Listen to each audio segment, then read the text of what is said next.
नमस्कार, हम अनिल प्रेम। अभी अपने सुन रहल बानी शिक्षा तथा सांस्कृतिक मंत्रालय मध्य प्रदेश के सहयोग में कक्षा 9 से लेकर कक्षा 12 तक के छात्र छात्रा सबके लागू पदार्थ दुर्व्यसन आ कुलत के अवसर संबंधी तैयार कल गई सचेतनामूलक कार्यक्रम।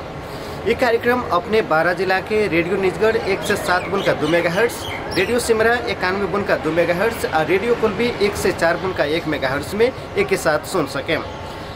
तो लागू पदार्थ दुर्व्यसन से कैसे विद्यार्थी सबके बचा सकते बाटे त इस विषय में हमने के बातचीत कैले बारी सपही कॉलेज के कैंपस चीफ दिनेश अधिकारी सर से। अब के क्रम में वहाँ से कई बातचीत। नमस्कार, म दिनेश अधिकारी, क्याम्पस प्रमुख सपही कलेज। यो विशेष छात्राहरूलाई अथवा छात्रा विद्यार्थी भाइ बहिनीहरूलाई लागू औषधबाट मुक्त राख्नुपर्ने हाम्रो चाहिँ जिम्मेवारी पनि रहन्छ, कर्तव्य पनि रहन्छ। त्यसकारणले विभिन्न भूमिका गर्दै हामीले छात्रहरूलाई, छात्र अथवा विद्यार्थी भाइ बहिनीहरूलाई दुर्व्यसनीबाट मुक्त गर्नुपर्ने हाम्रो जिम्मेवारी छ। हामीले चाहिँ विशेष गरेर बच्चाहरूको चाहिँ अवस्था कस्तो छ, घर परिवार कस्तो छ, कस्तो सङ्गतमा चाहिँ हिँडिरहेछ भन्ने कुरालाई मध्यनजर राख्छौँ र त्यसै अनुसार नै प्रक्रिया अगाडि बढाउँछौँ, सरसल्लाह गर्छौँ, घरका अभिभावकलाई जानकारी दिन्छौँ र केही अवेरनेस प्रोग्रामहरू पनि गर्छौँ। विद्यालयको तर्फबाट, क्याम्पसको तर्फबाट यस्ता कुराहरूको लागि चाहिँ केही सहकार्य, केही कार्यक्रमहरूको मार्फत चाहिँ विभिन्न निकायसँग सहकार्य गरेर विभिन्न चाहिँ सचेतनाको कार्यक्रम पनि सञ्चालन गर्छौँ। यसरी नै हामीले चाहिँ विद्यार्थीहरूलाई जानकारी गराउने गरेका छौँ। तपाईले कसरी थाहा हुन्छ कि एउटा विद्यार्थी लागू औषधमा फसेको छ अथवा फस्दै गइरहेको छ, कसरी थाहा हुन्छ? हामीले यो विषयमा चाहिँ विशेष ख्याल गर्दा हामीले चाहिँ नियमित सम्पर्कमा चाहिँ छ कि छैन, कलेज रेगुलर आइरहेको छ कि छैन, कलेज आएपछि उसको चाहिँ भूमिका कस्तो रहन्छ, कलेजको समय पश्चात चाहिँ अभिभावकसँग सम्पर्क गरेर चाहिँ उसले समय चाहिँ कहाँ बिताउँछ, के गरिरहेछ र उसको चाहिँ व्यक्तिगत चाहिँ आनी बानी चाहिँ कस्तो चलिरहेछ, उसको चाहिँ देखाउने साथीहरूप्रति भूमिका कस्तो छ, साथीहरूसँग सोधेर यिनै प्रक्रियाहरू मार्फत नै हामी चाहिँ जानकारी लिने गरेका छौँ। ल धन्यवाद। यहाँहरूले चाहिँ यस्तो प्रोग्राम गरेर चाहिँ सचेतना फैलाउने काम गर्नुभएको छ। यसलाई विशेष जोड दिएर चाहिँ अझ चाहिँ तपाईँहरू चाहिँ यो कार्यक्रमलाई तपाईँहरू चाहिँ नगरभरि नै यस्ता कार्यक्रमहरू गरेर सचेतना अथवा जनचेतना जगाउने काम गर्नुभएकोमा कोली एफएम परिवारलाई पनि हामी धन्यवाद दिन चाहन्छौँ तथा समग्र इस कार्यक्रमका चाहिँ प्रायोजक मध्य प्रदेश सरकारलाई पनि धन्यवाद दिन चाहन्छौँ। हस्, नमस्कार।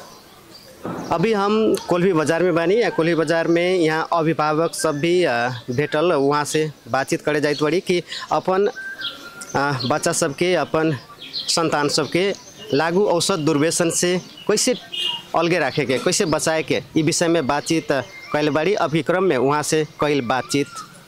अब के क्रम सबसे पहले अभिभावक की भूमिका का रही कि अपन बच्चा सबके जहाँ स्कूल में पढ़ाई तनी है, स्कूल में पढ़ाता नहीं तो बच्चा सबके संगत कैसन मतलब है, कैसन साथी लोग से बा है और बच्चा सब अपने के जब स्कूल से लौटता है तो कहाँ जाता, कथी करता है।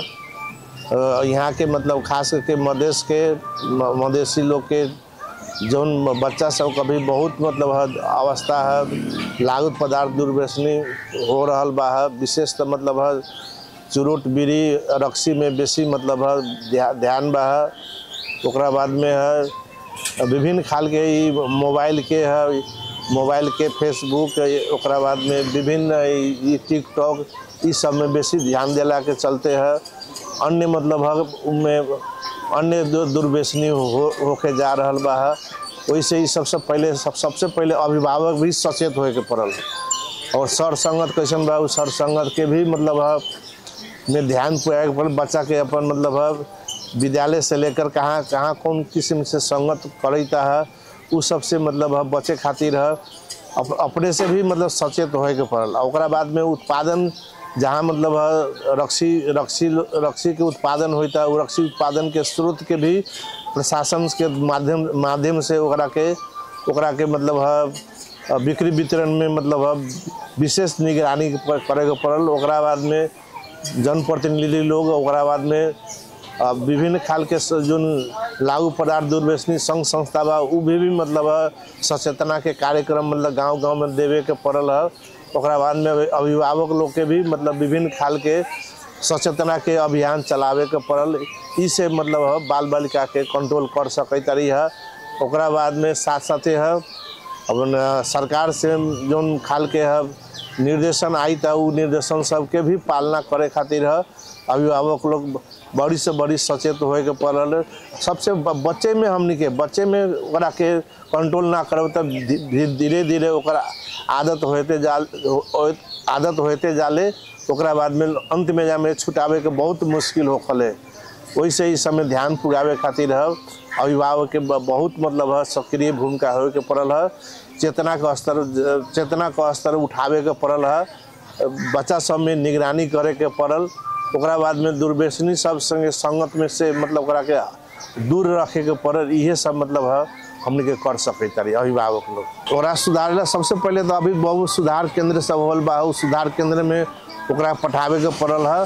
साथ साथे मतलब है ओकरा के चेतना जगावे के पड़ल। ओकरा बाद में ओकरा बढ़िया तरीका से पनिशमेंट न दे के है ओकरा के अगर इस छोड़ देला के बाद में रिवार्ड के भी व्यवस्थापन करे के पड़ल अभिभावक के।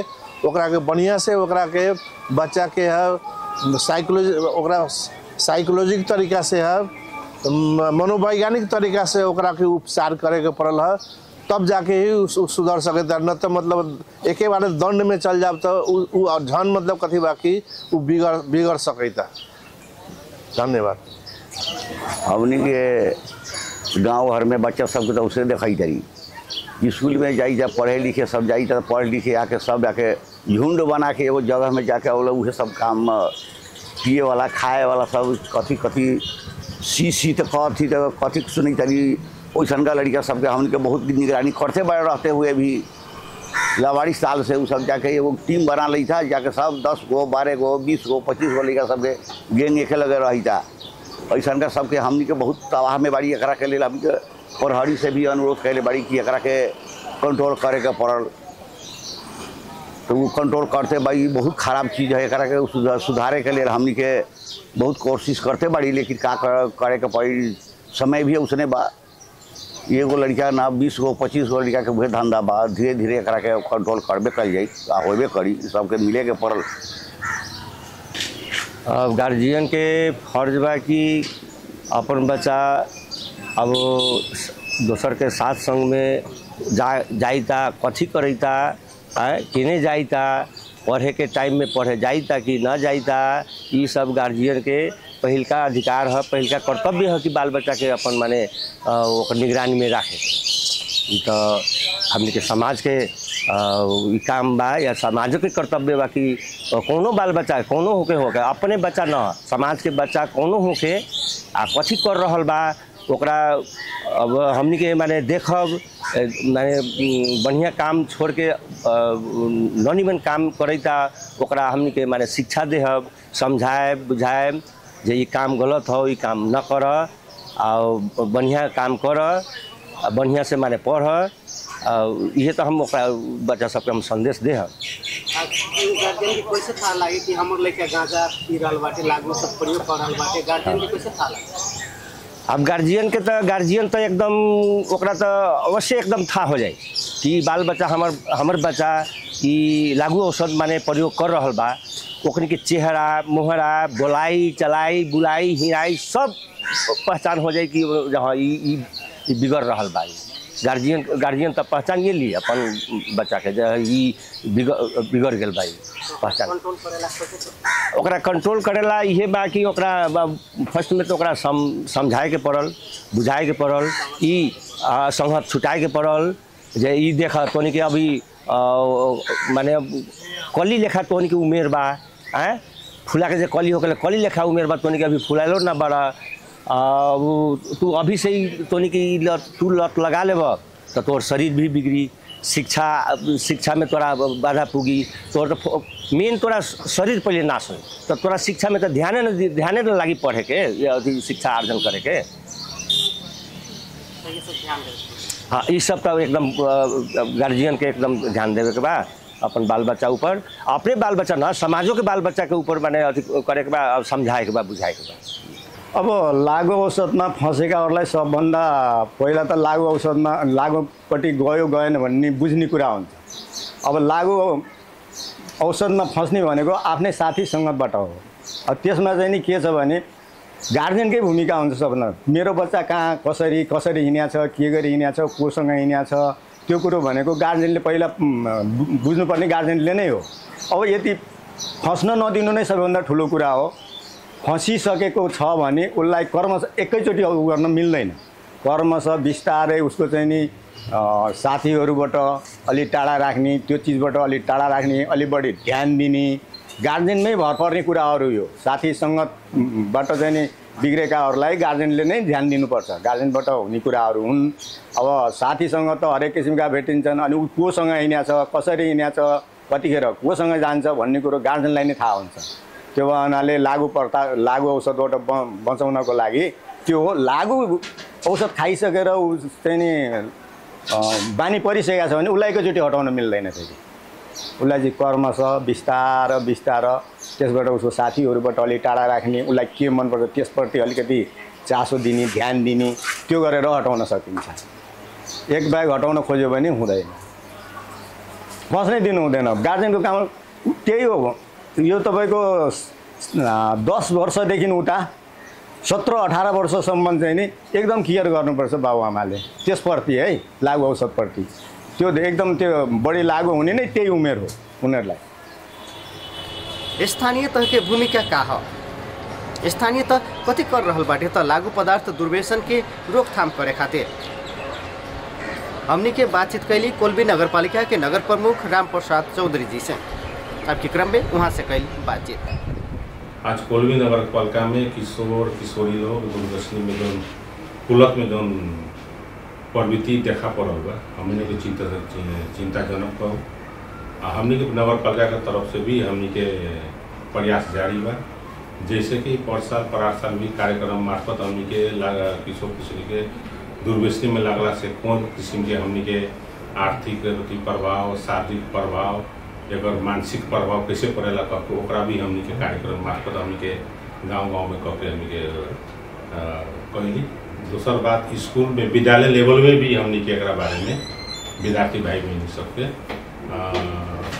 दुर्व्यसन संबंधी, लैंगिक हिंसा संबंधी दोनों संयुक्त हमने के ये कार्यक्रम विद्यालय समिति हमने के पर साल भी स्वयं के शुरू करे रहे। ये 3 साल पहले जो आरोप माने कि अगर जो किस्म से बढ़त रहे विद्यालय में जो बात आयल कि बरखाल के पछाड़ी, टॉयलेट के पछाड़ी लुक सुख के जो विद्यार्थी भाई बहन लोग जो लागू औषध के सेवन करे, और ये वास्तव में बहुत न्यूनीकरण में हमनी के प्रत्येक माने कि विद्यालय के विद्यार्थी भाई बहनी लोग के, शिक्षक लोग के, ओकरा अलावा भी नेपाल पढ़ी के भी ले जाके हमनी के क्लास हमनी के विद्यालय में हमनी के माने शुरुआत के लिए उससे न्यूनीकरण के आयल बा। फिर भी खाली हमने के प्रयास से ही ना हो, जो किशोर किशोरी के कुलत के फसल और अभिभावकों के भी एकदम सोचे पड़ी या लागे पड़ी, तो वही जाके वो और न्यूनीकरण की तरफ और रोकावट की तरफ पहला ही फिर और सामाजिक दृष्टिकोण समाज के भी लोग देखे पड़ल, जो बुझे वाला युवा लोग बा भी समझाए के पड़ल। उस तरफ से गला से हमनी के और सजीलों से हमनी के मानी के सपोर्ट में हमनी के सपोर्ट मिली, हमनी का वो कार्य करे में अवसर मिली। कितना जना जैसे कुलत में फंस गए बाटे ओकरा अभी जेल नेल की भी सजाए हो खने, तो इस संदर्भ में कथी बाटी गरीब सबके लागी दुर्दशे रहा है। ऐसे वो अब धनिक रहे तो वो अपन सुधार केंद्र में बैठा देते ना है कि बाल बच्चा के खर्चा कुछ अलग सुधार केंद्र 20-25 हज़ार के महीना लागल वो तीर के अपन बाल बच्चा के सुधारे में लागल। लेकिन जो गरीब परिवार के रहले ओकरा सुधारे में कठिनाई होखले। अब एगो रुया सन से हर एक 10 गो 15 गो सरा दे बोले, यानी कि वो समाजे बिगाड़ दे। तो इस संदर्भ में जैसे ओकरा सुधारे खातिर पालिका से कोनो किस्म के पहल बाटे या बजट ऑप्शन किस्म के योजना बाटे की एकरा सुधारे खतरा जो विपन्न जो कुलक में लागल है विपन्न परिवार के बाल बच्चा को चाहे संपन्न परिवार के केहू फंस सकता है। एकरा सुधारे खतरा हमनी के जनसभा में एगो भरकर एगो संस्था आयल रहे, वो एगो डाटा प्रस्तुत कर अपनी अपनो लागत हमनी के नगरपालिका के लागत दोनों के लागत साझेदारी में ये कार्यक्रम चला के हमने के बात भेल बा। वो कार्यक्रम लागू हो जाए तो हम समग्र रूप से सबके हमके डटे पूरा आई ये हमके नगर पालिका में कितना कुलत में फसल हो पूरा डाटा आए वाला बा।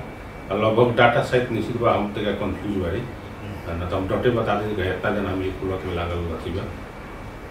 वो हमनी के वो कति अवधारणा आयल बा और हमनी के दुनू संस्था मिलके नगर आ वो संस्था मिलके हमनी के काम करे के सोचल बने। जैसे कुलत में फंस गए बा वो युवा सबके अपने के स्थानीय तौर से कथी मैसेज देवे के चाहूँ कि अपने के ई कहला से कथी होखले आई कथी ला न करे के चाहिए कथी मैसेज करे चाहिए। अब कुलत में लागल भाई बहनी लोग किशोर किशोरी लोग के हमारे यन वर्मा नगर पालिका की तरफ से कि कुलत में लगला से दुर्व्यसनी में लागल से ये से बहुत किस्म के हानि नुकसान है। एक तो अपन जीवन बर्बाद में भविष्य भी अंधकार पारिवारिक भी बिनती माने कि सुखी संपन्न न हो तक बाद आर्थिक अवस्था उसमें हो जाए तक बाद सामाजिक वातावरण भी धीरे धीरे विकरण चल जाए। वो से हमारा अनुरोध बा कि जे लागल हुई ये आवाज़ सुनी हुई तो माने कि बिहान के दिन से वो माने कि कुलत में लागल छोड़ दो और दुर्व्यसनी न करे के भी माने कि छोड़े के हम अनुरोध करें।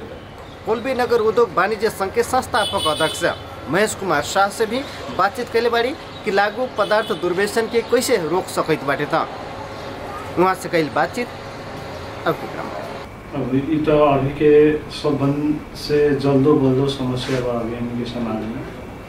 सबसे पहले शुरुआत तो एक लिए हमने के घर से ही शुरू करे के पड़ी जो अभिभावक रहे ओकरा बाद में सामाजिक रूप में ओकरा बाद में शिक्षा क्षेत्र के रूप में जो शिक्षक संस्था बा एकरा लिए निर्मूलीकरण करेला घर के अभिभावक अपन लड़का फैका सबके कौन स्थिति में बा कैसन समझ में बा कथी ऊपर बानी बेहोरा होता वो चीज़ में बसरते बेसी ध्यान दे उचित बा निगरानी कर जरूरी बा।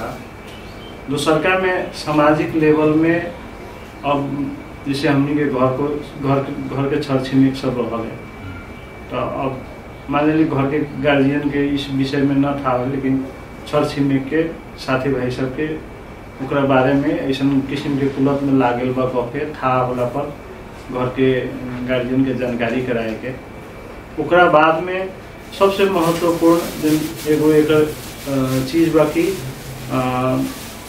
अपने के स्कूल से जो नया पुस्ता अभी बा इस चीज़ के निर्मूलीकरण करे कि स्कूल से ही शुरुआत हुई तो और बढ़िया बा।